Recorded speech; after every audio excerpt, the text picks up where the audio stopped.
J'ai vécu mon rêve, mais à la fois, et j'ai quand même souffert parce que j'ai eu beaucoup aussi d'échecs. Et après, j'ai pété un plomb. Moi, je le dis. J'ai arrêté la musique. À ce point-là. Et j'ai fait une dépression. Je vais le dire, j'ai vu une psychologue, une thérapeute. Ok. Tu vois. C'était dur.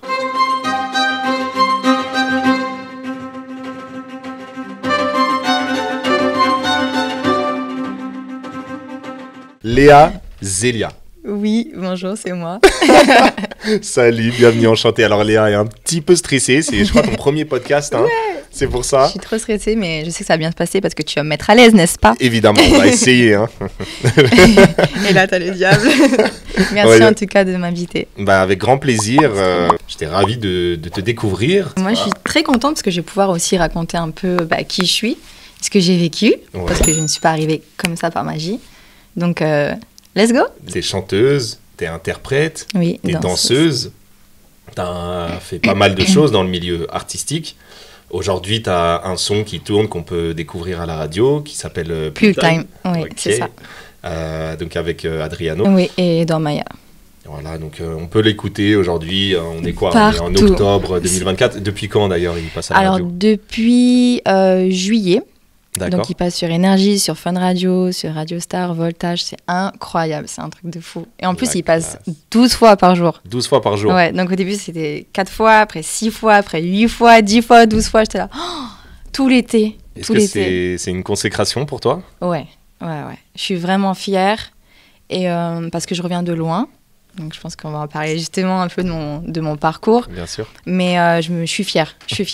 C'est très rare que je me lance des roses, mais ouais. Mais je peux le comprendre parce qu'on a un petit peu échangé, bien évidemment. Alors, j'essaie de pas trop creuser non plus parce que j'aime bien découvrir tout ça en direct, en live. Maintenant, j'ai vu que tu te bats depuis très jeune. Bien sûr, pour vivre de cette passion.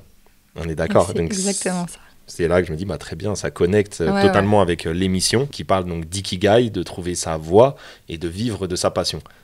Est-ce que alors d'abord, je vais poser une question là, mais on va bien sûr creuser. Est-ce que tu penses avoir trouvé du coup ton ikigai, avoir trouvé ta voie, ou est-ce que tu as encore des choses à aller chercher?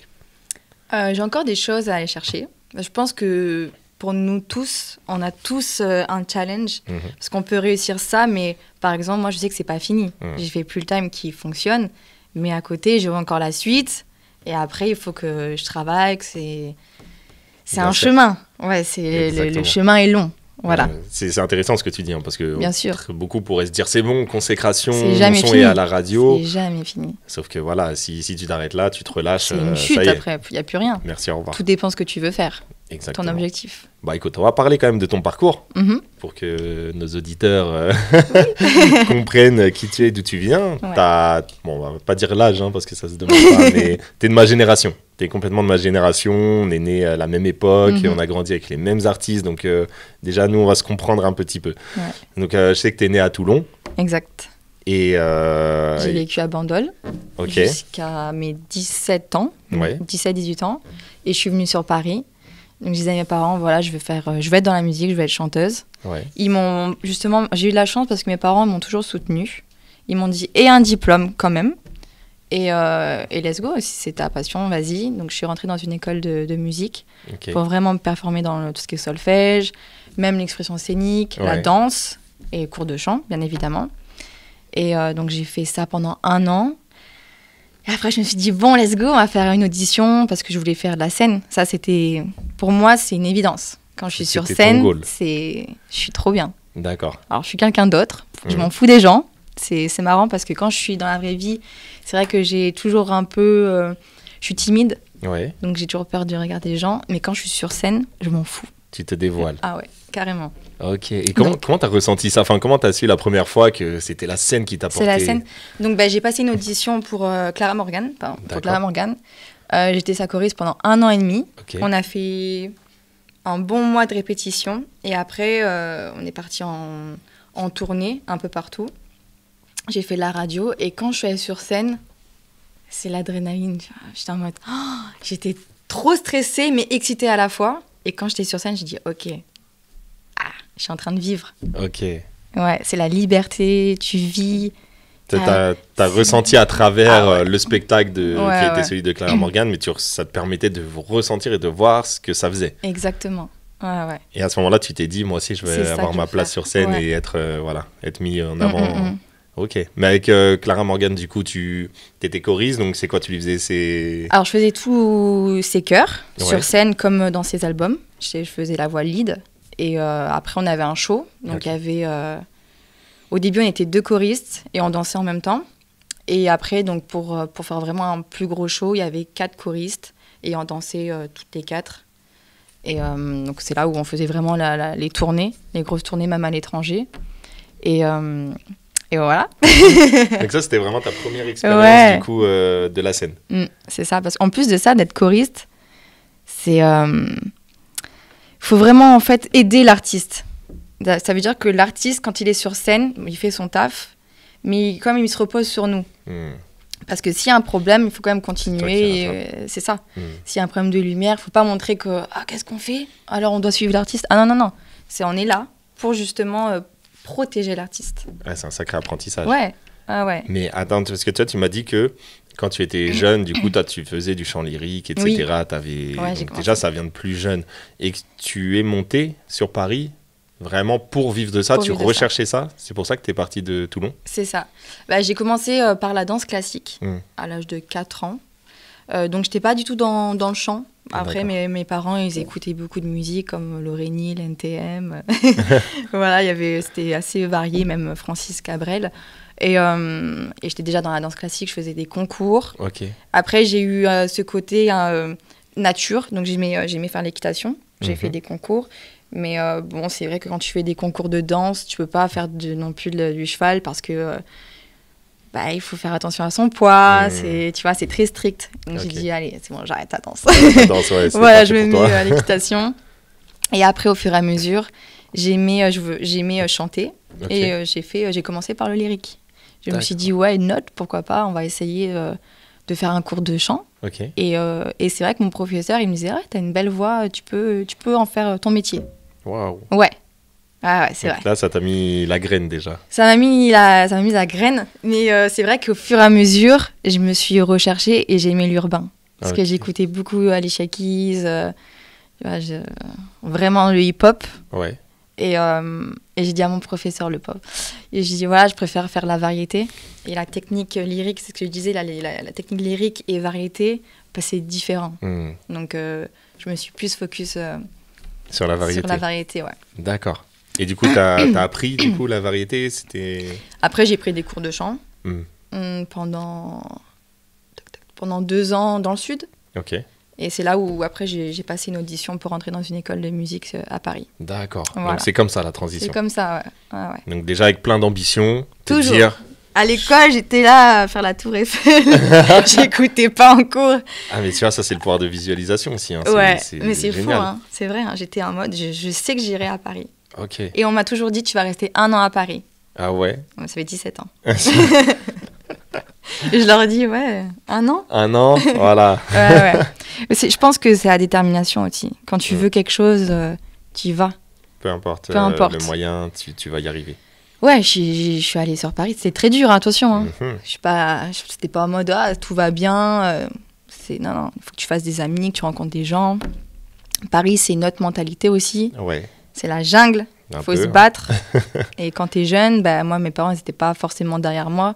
Ils étaient là, mais ils sont pas vraiment présents. Donc, je devais tout gérer. J'imagine. Mais du coup, ok. Donc, t'es monté à Paris, t'as commencé à te faire un peu des contacts. Donc, t'as pu être choriste assez rapidement, au final. Ouais, c'est ça. J'avais 18 ans, 19 ans. Pour Clara Morgan. Et derrière ça, donc, ça t'a permis de découvrir, de faire... ce que c'était de faire des tours, des rencontres, etc. Enregistrer un album. Donc, génial. Et après ça, tu as fait des rencontres un peu plus dans le milieu urbain, justement, ce qui te plaisait. Oui. Après ça, donc, j'étais signée en maison de disque. Ouais. Donc, ça n'a pas fonctionné. Je me suis dit, c'est pas grave. Après, c'est vrai que moi, j'étais vraiment dans l'urbain. Ce qu'on m'avait proposé, c'était un projet plus enfant. Donc, j'ai préféré casser le contrat et continuer à faire des chœurs. Parce que toujours dans la musique, être sur scène. Donc, j'ai fait... Alban Bartoli, Jessie Matador, Ina Moja. Ina, j'ai vraiment tourné avec elle. Je suis partie à Agadir, on a fait des télés, c'était cool. Ah ouais. Déjà, t'as vu un peu la vie de star, ce que ça pouvait être. T'arrives dans les hôtels, t'es en mode c'est cool. Alors, est-ce que c'est plaisant du coup? Est-ce qu'il y a des phases un peu cachées, machin? Non, c'était franchement. Vraiment. Ouais, c'est cool quoi. Les gens sont bienveillants. Ouais. Non, franchement, il n'y a rien à dire. J'ai passé des très belles années en tant que choriste. Et donc voilà, j'étais choriste. J'ai fait mon petit bout de chemin. Dans l'urbain, avec Benji aussi, j'ai fait un titre. Après, j'étais dans Benji des Nègres Marrons. Benji des Nègres Marrons. Et après, dans un groupe de rap. Pendant 1 an, j'étais en projet avec eux. Et on a préféré se séparer parce qu'on n'avait pas la même vision. Donc voilà. Et comment t'es arrivé dans ce groupe de rap justement? Contact. Après, j'ai fait comme un essai en studio. Ça a plutôt bien fonctionné. C'était un groupe un peu comme les Black and Peace. Il y avait 3 rappeurs et une chanteuse. Et donc voilà, après on a sorti un titre et tout. On a fait pas mal de studios. D'accord. Je dormais même en studio, il faut le dire. J'en ai fait du studio, matin, midi, soir. Voilà, donc j'étais en focus sur le projet, sur l'album. Et après, au fur et à mesure, on a préféré se séparer parce que chacun avait son bout de chemin. Sa vision. Sa vision des choses. Des fois, quand ça colle pas, ça sert à rien de rester. Et j'ai vu que tu avais fait un Planet Rap aussi. Comment t'en es arrivé là? Avec Sultan. Alors attends. Parce que il s'est passé il y a plein de choses. Qu'est-ce qui s'est passé du coup après tout ça? C'est ça, j'ai arrêté un peu la musique. Après, j'ai fait des chœurs pour Alban Bartoli, toujours dans la musique. Enfin, j'essaye toujours faire de la scène. J'ai même pu être dans l'association Unissons nos voix contre les femmes battues, pour les femmes battues.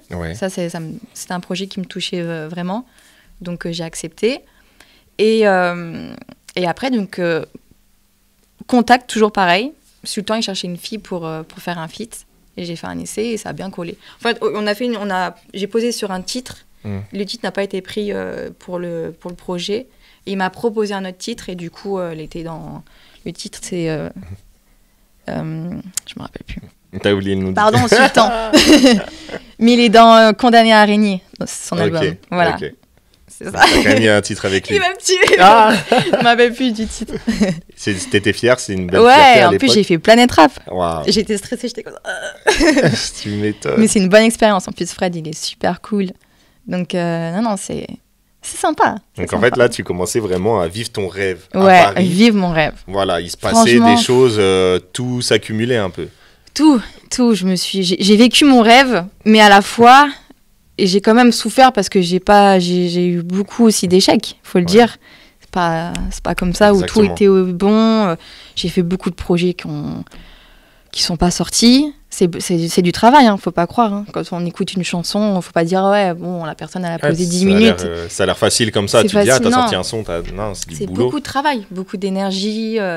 Après, pour moi, de faire Planet Rap, c'était incroyable. Je me suis dit c'est cool. Let's go, j'ai trop envie de faire mon album en fait. Et grâce au Planet Rap, Axel Tony, où j'ai fait ses chœurs, qui est mon pote aussi, il m'a appelé, il m'a dit j'ai un producteur pour toi, il fait des bons titres, il s'appelle Julio Massidi. J'ai dit vas-y, let's go, pourquoi pas, allons voir ça. Et en fait, Julio, je le connaissais depuis que je suis arrivée sur Paris. En fait, c'est vraiment... On se connaît tous dans le milieu. Ok, nice. Et c'est comme ça. Et après, j'ai fait des titres. Moi, j'ai pas de patience à cette époque. J'ai fait beaucoup de studios. En fait, comme j'ai fait beaucoup de studios, je pense que psychologiquement, j'étais fatiguée. Donc, c'était beaucoup travail. Et j'étais en mode, c'est quand je vais signer en maison disque. Et du coup, c'était... Tu me dis que tu étais dans des moments difficiles. Quel était le moment le plus difficile pour toi dans cette période? Et pourquoi? En fait, pour moi, c'était l'attente. J'avais pas de patience. Et je me disais, putain, mais pourquoi moi... Pourquoi il y a des gens qui réussissent et pas moi? Tu vois? Et ça me mettait dans un down. J'étais vraiment en déprime.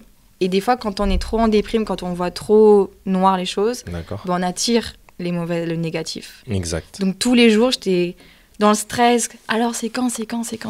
Et ça se faisait pas. J'ai arrêté la musique. À ce point-là? Vraiment. J'avais plus le goût d'aller en studio, de chanter. Je voulais plus aller sur scène. Je pleurais tous les jours.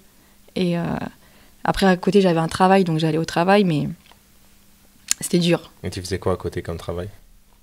J'étais hôtesse. J'étais hôtesse d'accueil pour un restaurant de luxe.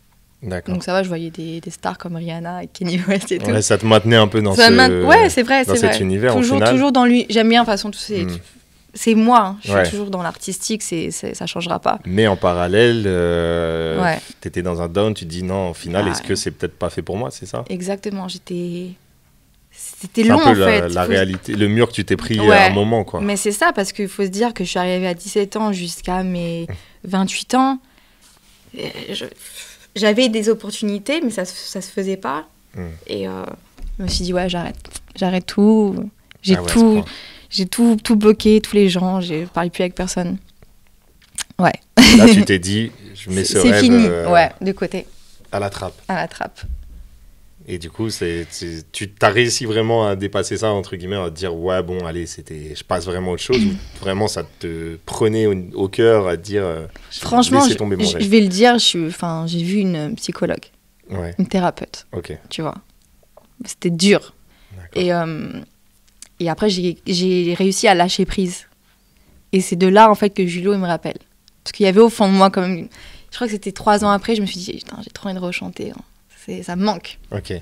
Et j'ai manifesté ça. Au moment où tu as dit ça? Bah, franchement, j'étais là. Putain, le seul producteur avec qui je m'entendais bien, c'était Julio. Et je crois que ce moment-là, j'étais avec ma sœur et tout, et je pensais à lui. Je me disais, j'ai vraiment envie de refaire de la scène et faire du studio. Et je crois qu'un mois après, il m'a rappelé. Par mail. Je vois un mail. Incroyable. Salut, j'ai un projet pour toi. J'étais là, non, c'est bon. Incroyable. Et après, il y avait une partie de moi où j'étais super contente. Mais j'avais trop peur. Je me suis dit, comme j'étais au fond du gouffre, là.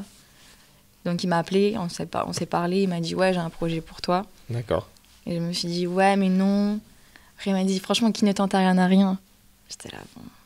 Parce que tu avais peur, du coup, de repartir dans une spirale et d'être déçu. Exactement. Là, ça aurait été un peu le coup de trop, quoi. Ouais. Et je pense que j'avais les épaules pour, je me suis dit, bah, c'est quoi, Léa, vas-y, tente. J'avais vraiment... tu vois, enlever les blessures que j'avais en moi. Enfin, j'avais pris de la maturité et je l'ai appelé, je lui ai dit, bon, vas-y, viens, on fait un test. Et j'ai fait... je suis partie en studio. Mais alors, du coup, tu me parles de prendre en maturité, etc., sur ces blessures sur lesquelles tu as travaillé, mais tu peux me parler de ces blessures-là? Sur quoi il fallait que tu travailles, toi, pour évoluer personnellement et tu penses pouvoir passer à une autre étape? Si c'est pas trop personnel, bien évidemment. On va dire que j'ai fait des mauvaises rencontres. Quand t'es jeune aussi, t'es vulnérable, t'es manipulé. Tu peux être vite manipulé. Donc, je suis restée avec des mauvaises personnes qui m'ont bouffé, en fait, qui m'ont compris toute mon énergie. On m'a dit que j'étais une merde, que j'allais jamais réussir. Ouais, il y a ça aussi. En fait, tu vois, c'est ça, en fait, qui m'a vraiment, au fur et à mesure, me dire, bon, peut-être qu'ils ont raison. Donc Mais c'est important d'en parler, ça, et important. de le dire, parce que je pense que ces mots-là qui sont et ces phases-là qui sont dures, qui sont terribles, je pense que ça peut te détruire, mais quand tu t'en sers et que tu transformes ça en force, ça peut te rendre vraiment inarrêtable, limite. C'est-à-dire que quand tu arrives à surmonter ça... Quand tu y arrives, parce que voilà, et toi, Dieu merci, tu as réussi à faire un travail, à te rendre compte, à avoir quelqu'un aussi pour ça, c'est super important. C'est important aussi de se rendre compte qu'on est en dépression, qu'on nous a manipulés, qu'on nous a... Enfin, moi, du moins, j'ai été manipulée. On m'a vraiment, je sais pas, écrasée, quoi. Tu vois, tous les jours. Tous les jours à petit feu, jusqu'à que... On est capable de te rentrer ça dans la tête, quoi. Parce qu'en fait, ça a l'air tout beau, tout simple. Voilà, on entend une nana chanter à la radio. Tu dis, voilà, elle monte à Paris, elle danse un peu, elle chante un peu. Voilà, c'est facile. Mais sauf que quand tu es une femme, en plus seule à Paris, tu dois rentrer dans ce nouveau monde-là. Tu dis, c'est un peu la jungle. Effectivement, il suffit que tu fasses des mauvaises rencontres. Tu penses qu'ils sont des bonnes rencontres. Et ça, je pense que ça arrive à énormément surtout de femmes, qui sont des danseuses, des chanteuses, qui veulent vivre un peu, être à la télé, passer à la radio ou sur les réseaux, peu importe, mais vivre de leur passion d'une certaine manière et être à la lumière. Il y a des gens qui sont là aussi pour profiter de ça. Mais vraiment, les gens sont méchants. Et si t'es pas justement bien entouré, moi j'étais seule, je suis toute seule. À cette heure-ci, je suis toujours toute seule à Paris. Donc c'est moi je me gère moi-même.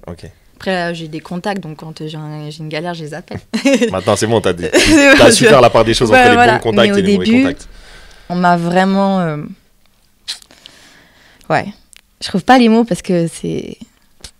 Je sais pas comment te dire ça. Mais je sens que de toute façon, c'est un poids et que c'est une grosse partie de ton histoire et c'est ça qui t'a amené aussi à cette phase de dépression, du coup. Ouais, tout ce passage-là. Tout.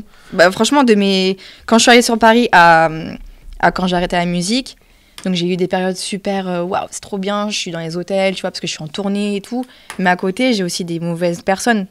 Donc, ils te bouffent ton énergie, ils te disent toujours, t'es une merde, mais tu vas jamais réussir. Ils t'aident pas, les gens. Tout ce que j'ai fait,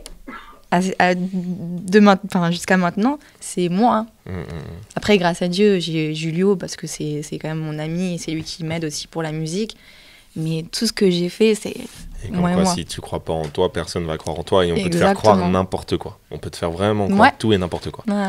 Donc, faut se battre pour avoir confiance en soi, croire en soi. Voilà. La foi, c'est vraiment super important. Mais donc, après cette phase qui était donc assez difficile, voilà, Julio te contacte et te propose du coup un feat. Un projet. Il propose déjà un projet qui deviendra plus tard un feat. Exactement. Donc, je suis allée en studio. Il faut savoir que ça faisait longtemps que je n'avais pas chanté. D'être en studio, j'étais là, ok, comment ça se passe? C'est comme faire du vélo. Hein. Une fois que tu y es, ça repart. Mais du coup, j'ai interprété le titre parce qu'il était déjà fait. Voilà. Et au fur et à mesure, je crois qu'on m'a dit, ça serait cool s'il y a un artiste dessus. Okay. Donc après, moi, j'étais en mode, ok, let's go. Tu vois, j'étais vraiment en mode cool. Let's go. Faisons. Et donc, du coup, c'est Julio qui a appelé Jans. Moi, je réfléchis. Mais c'est Julio qui a appelé Jans. Il a été super... genre, en mode, ok, let's go, je prends un train, j'arrive, je pose. Super cool. Le titre, il fonctionnait. Et après, voilà, ça a pas pris. Parce que lui, il avait beaucoup de projets à côté. Donc, il s'est pas mis dessus. Mais bon, c'est moi aussi, peut-être que j'ai mal géré la promo. Je sais pas comment ça se passe. Peut-être que c'était pas le bon moment non plus. Donc, ça a pas cartonné. Ok.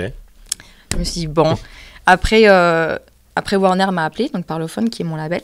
Génial. Ouais, je les ai rencontrés. J'ai rencontré Antoine, j'ai rencontré Anne, qui est ma DA. D'accord. Et donc, on a parlé et tout. Et donc, ils m'ont fait signer un contrat. Et moi, j'étais en mode, waouh, ça y est, je suis dans maison de disque. Pas n'importe quelle maison de disque en et plus. Pas, grave. Et j'étais là, ok. J'étais en mode, c'est vrai et tout. Et je me rappelle, Julien, on était au McDo, il m'a dit, mais appelle tes parents. J'ai dit, non, je les appelle pas encore, attends. Tant que c'est pas vraiment acté. De ouf. Et voilà, ça s'est fait comme ça. D'accord. Après, donc, on m'a donné l'opportunité de refaire un titre. Donc, je suis partie en studio tout l'été. Ouais. J'étais focus. Et bon, c'est vrai que j'étais focus à moitié, il faut le dire. Hein, j'étais en rupture. Encore une autre phase difficile. Ça serait trop beau sinon. Ouais, mais c'est marrant parce que j'étais en pleine rupture. J'arrivais pas forcément à me concentrer tout. Et il y avait donc le pull time. D'accord. C'est là, en fait. J'étais là, bon, il faut que je chante le pull time. Et je me suis vraiment... En fait, j'étais dedans, dans l'émotion. Ok, tant mieux. Ouais, limite, c'est bien tombé, quoi. C'est ça, exactement. Et j'ai posé le titre. Je me suis dit, pas mal. Et voilà, on a fait écouter donc à Parlophone. Ils ont aimé. Ils ont dit, il faut mettre une... C'est très cool de mettre une voix masculine. Et je suis tout à fait d'accord. Pour moi, ça a complété vraiment le titre. Et on m'a proposé Adriano. Okay. Après, je suis partie voir Adriano en studio. J'ai posé avec lui, parce qu'il y a une partie où je fais ses armos. Et voilà, il y a eu le feeling. Bonne connexion. Il a un parcours lui aussi, donc voilà quoi. Du coup, voilà, clip, tout ce qui va avec. C'est ça, clip à Bandol, là où je suis née. Ah, génial, d'accord, ok. Ouais. Et j'ai appelé Diego, qui est le frère de Sopra. Ouais. Du coup, c'est un pote que je connais depuis longtemps et qui est aussi dans l'audiovisuel, enfin il fait des clips. D'accord. Et je l'ai appelé, je dis écoute, j'aimerais bien, normalement on va clipper, est-ce que tu peux faire mon clip? Parce que voilà, on se connaissait, j'avais confiance en ce qu'il faisait. Il m'a dit de fou, let's go. Donc voilà, on est parti à Banda, là, sur la plage. Et la boucle est bouclée, du coup. Alors, t'es reparti, t'es reparti au point de départ, quoi, limite. C'est marrant, hein. Ouais. C'est fou. Et je me suis dit, mais qui l'aurait cru que je pars à Bandol faire mon clip, qui a maintenant 1,5 million. C'est énorme. C'est énorme. 1,5 million de vues, ça tourne à la radio partout, tous les jours. Sur Fun, je suis trop reconnaissante. Même, il passe à la télé, le clip. Waouh. Ma mère, elle est là tous les matins parce qu'il y a un classement sur W9. Ok. Au début, c'était 9, 5, 3e. J'étais là, c'est bien. Du coup, la fierté des parents? La fierté, ouais, mes parents, ils vont pas me le dire. Et quoi que si, mon père m'a dit, je suis fière de toi. J'ai dit, wouhou. Ouais, pas mal, hein. Ouais. Mais mes parents ils vont pas forcément me le dire. Mais quand même, le fait que ta mère regarde et qu'elle donne les classements chaque matin. En fait. Exact. Est-ce qu'il y a besoin de le dire, voilà. Je pense que tu le comprends. Ouais. Même je t'ai entendu sur Énergie. Parce que est-ce qu'ils y croyaient aussi, tes parents? Ils étaient quand même derrière toi ou alors, ils avaient du mal? Ils ont beaucoup cru justement en moi, au projet d'avant. Donc du coup, ils étaient déçus. Donc tout ce que je fais maintenant niveau musique, je leur dis rien. Ouais. Voilà. Tant que c'est pas... Je leur dis rien, même à ma sœur, parce que tout le temps on me dit ouais, mais tu me dis rien et tout. Mais en fait, il faut savoir que comme je suis déçue des fois quand le projet ne fonctionne pas. Donc j'ai envie de mettre ça de côté pour eux, pas qu'ils se disent ça fonctionne pas. Ouais, parce que parfois ça sert à rien de parler de projet tant que c'est pas tu vois, c'est ça en fait. Parce que en fait, on sait quand on est entrepreneur ou artiste ou tout ce que tu veux qu'il y a plein de projets qui n'aboutissent pas. Je vais pas dire qui échouent parce que j'aime pas ce mot-là, mais qui n'aboutissent pas. Et du coup, forcément, c'est une déception et ton premier entourage qui veut te protéger, être auprès de toi, ils sont là, oui, mais bon, en fait, lâche l'affaire. Et ils sont plus déçus que toi, ils vont même pas te soutenir sur les prochains, ils vont même plus y croire, donc toi-même, tu y crois moins. C'est ça. Donc, tu as raison, autant limite parler quand ça arrive, quand c'est acté. Moi, maintenant, ils savent, toujours. Je dis plus rien. Plus rien jusqu'à ce tu vas voir. Tu verras par toi-même. Non, mais c'est vrai. Donc, du coup, voilà, je leur ai rien dit pour le projet. Et quand c'est sorti, je leur ai dit, là, je fais ça. D'accord. Ils sont venus me voir même pendant le clip. Ils ont vu un peu comment ça se passait et tout. Et le fait que je passe en radio, tu sais, ils m'envoient des petites vidéos. Ah, tu passes sur Énergie et tout. Donc, je sais qu'ils sont fiers. Et ils te suivent au moins. Ils sont suivent, là. Ouais. T'as des frères et sœurs ou J'ai une grande sœur. Ok. Ouais, j'ai une grande sœur. Nice. Elle est fière aussi? Oui, mais en fait, je suis dans une famille où on se dit pas trop les choses. Ouais, je comprends. Je vois. Tu vois, mais bon, quand je reçois des messages ou des photos, c'est genre tu comprends. Ouais, je comprends. Ah, voilà. C'est beau. Ouais. Et on parle aussi dans cette émission, on parle d'ikigai. Donc ikigai, c'est trouver sa voie en termes japonais. Ok. Je sais pas si tu connais un peu l'ikigai, si tu en as déjà entendu parler. Non. De base. Bah voilà, tu vois, c'est très bien. Tu vas découvrir, tu vas apprendre quelque chose parce que tu es quand même dans l'émission qui s'appelle Ikigai. Du coup, ikigai, ça réunit 4 points. Les 4 points, c'est faire quelque chose que tu aimes, faire quelque chose pour lequel tu es doué, faire quelque chose pour lequel tu es payé et faire quelque chose qui apporte au monde, qui apporte aux gens. Est-ce que tu penses avoir réuni ces 4 points? Oui. À part, on va dire, je vais être honnête, niveau paye. Ouais. Tu vois, je suis pas encore... parce que je travaille toujours à côté. T'es pas encore là où tu aimerais être. Je travaille toujours à côté. Donc, t'es pas encore à 100%. Tu vois, c'est ça. Quand je vais dire, c'est bon, j'arrête de travailler, c'est bon. Donc là pour toi, pour vivre vraiment pleinement de ton ikigai, est-ce que pour toi, il te manque ce point-là? Il me manque ce point-là, ouais. Les autres, tu penses juste que tu es doué, un minimum, parce que pour être là, un minimum. C'est quelque chose que tu aimes, ça, j'imagine que oui. Voilà, franchement, il n'y a rien à dire, j'aime ça. Qui apporte au monde, en fait, si tu as des auditeurs, de toute façon, qui aiment, tu touches des gens personnellement. Donc toi, tu penses que si demain, tu t'arrives à en vivre à 100%, tu serais comblé? Ouais. Ah, ok. Ouais. C'est ça le principe de l'émission.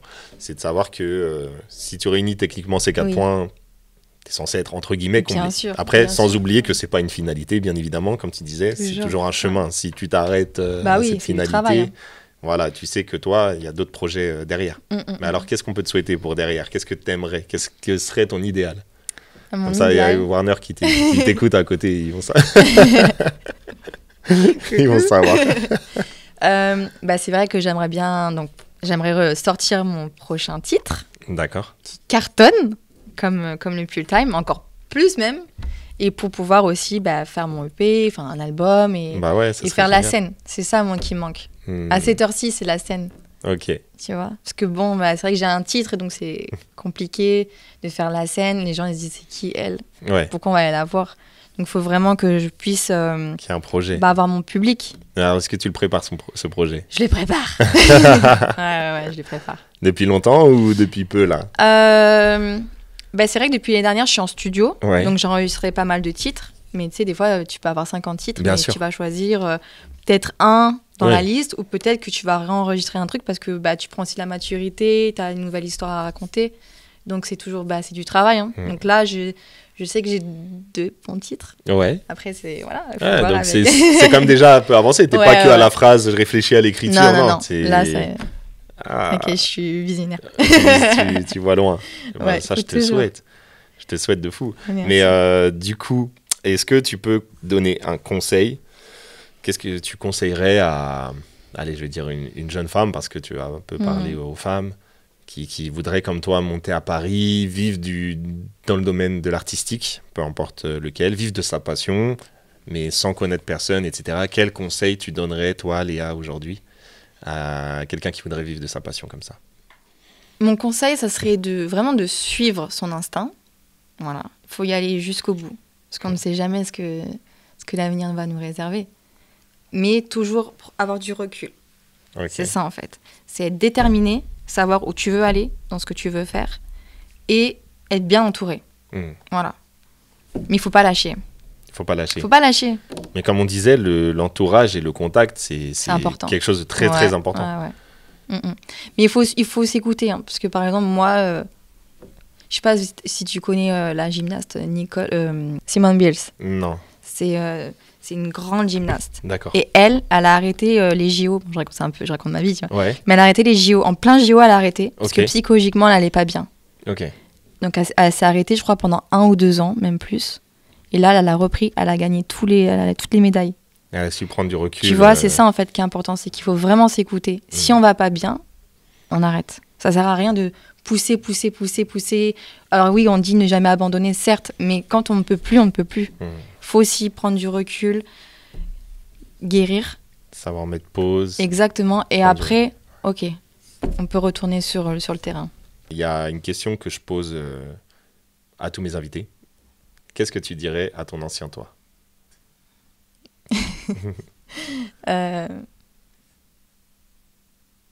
Donc, tu as fait un long chemin, un long parcours. Et franchement, je suis fière. Donc, tu peux être fière de toi, Léa, la petite Léa. La petite Léa qui est dans sa chambre, qui rêve de Paris. Je pense qu'on a fait un long chemin. Ouais. C'était dur, c'est pas fini. Toujours, moi, je reste quand même les pieds sur terre. Mais on peut être fier. Quel est le meilleur conseil qu'on ait pu te donner durant ce parcours?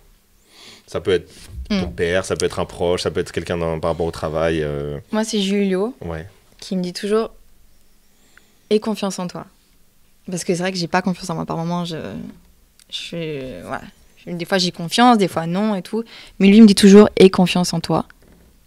On s'en fout de ce que les autres pensent. Le jugement des gens. Le jugement des gens, ce qu'ils te disent. C'est juste toi et toi. Et avoir la foi. Et d'ailleurs, justement, bonne question. Le jugement des gens, est-ce que tu le subis pas mal sur les réseaux sociaux? Qu'est-ce que tu peux nous en dire? Ou ailleurs Franchement, je trouve que les gens sont assez bienveillants. Ouais. Fut un temps, il y a longtemps dans les projets, non. Ouais. Mais là, je reçois j'ai des bons retours. Et après, les autres, je m'en fous, en vrai. Ça me touche pas.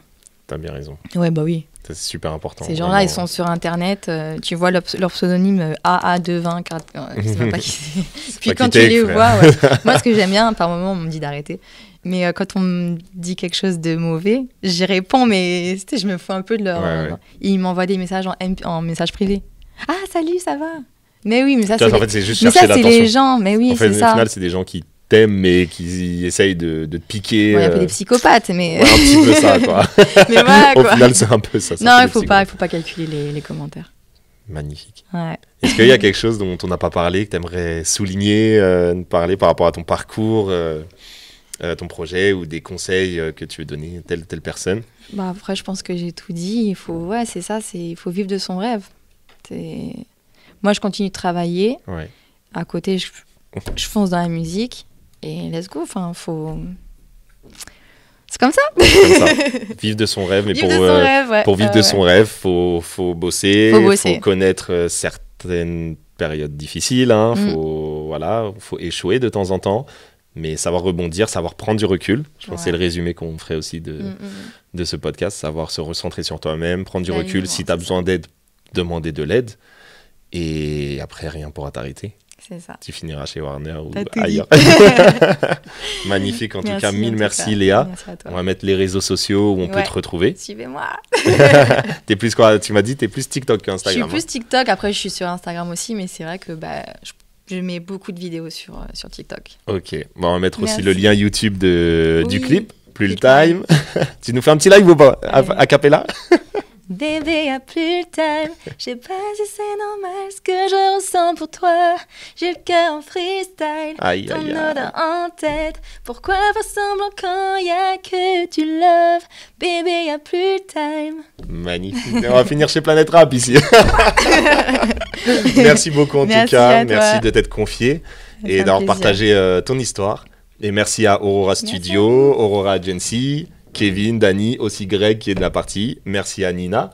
Et on se retrouve tous très vite pour la prochaine émission. À bientôt.